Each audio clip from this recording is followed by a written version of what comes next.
Vous avez mal? Chronic pain. Douleur intense. Pain. Pain. Pain. Douleur. La douleur chronique.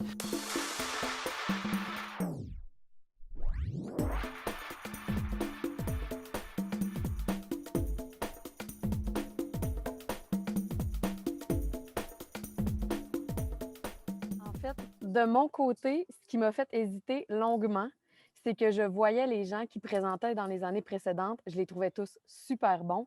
Puis je savais que la charge de travail était là. Puis c'est cette charge de travail-là qui me faisait peur. Je me disais, est-ce que je vais vraiment être capable de mettre tout le temps nécessaire, puis de rendre quelque chose d'aussi intéressant, aussi bien que ce que les autres font? Puis ça me faisait peur, cette charge de travail-là, de me dire, tu sais, il y a des rencontres préalables avec le comité, avec un coach qui va nous aider à faire une belle présentation, tout ça. Puis j'avais l'impression que ça allait me placer dans une boîte, alors que moi, normalement, quand je présente, je suis vraiment quelqu'un qui prépare ses diapos une journée à l'avance, puis je le pratique pas, puis je me lance vraiment à l'aveuglette. Je sais pas combien de temps durent mes présentations. Je suis vraiment une piètre organisatrice au niveau de la présentation orale. Puis là, je me disais, tu vas être obligé de te placer dans un cadre plus rigide. Puis finalement, le mot positif dans tout ça, c'est que ça n'a pas été une grosse tâche de travail. Au contraire, ça m'a juste montré que quand on le fait à l'avance, au lieu de le faire une ou deux journées plus tôt, ben on se sent beaucoup plus à l'aise dans ce qu'on va présenter. Puis on se ramasse un petit peu à chaque journée à penser à notre présentation sans avoir juste ça en tête.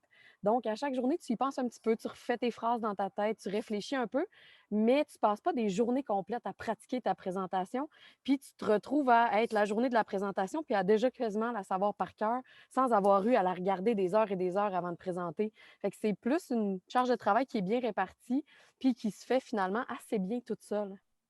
Honnêtement, si je ne l'avais pas fait, je pense que je l'aurais regretté probablement pendant très, très, très longtemps. Ça apporte aussi de la visibilité. Je suis présentement en train de recruter pour mon projet de recherche et je m'aide beaucoup de ma vidéo Pain Talks pour recruter les personnes, pour ensuite leur expliquer de manière simple le projet de recherche.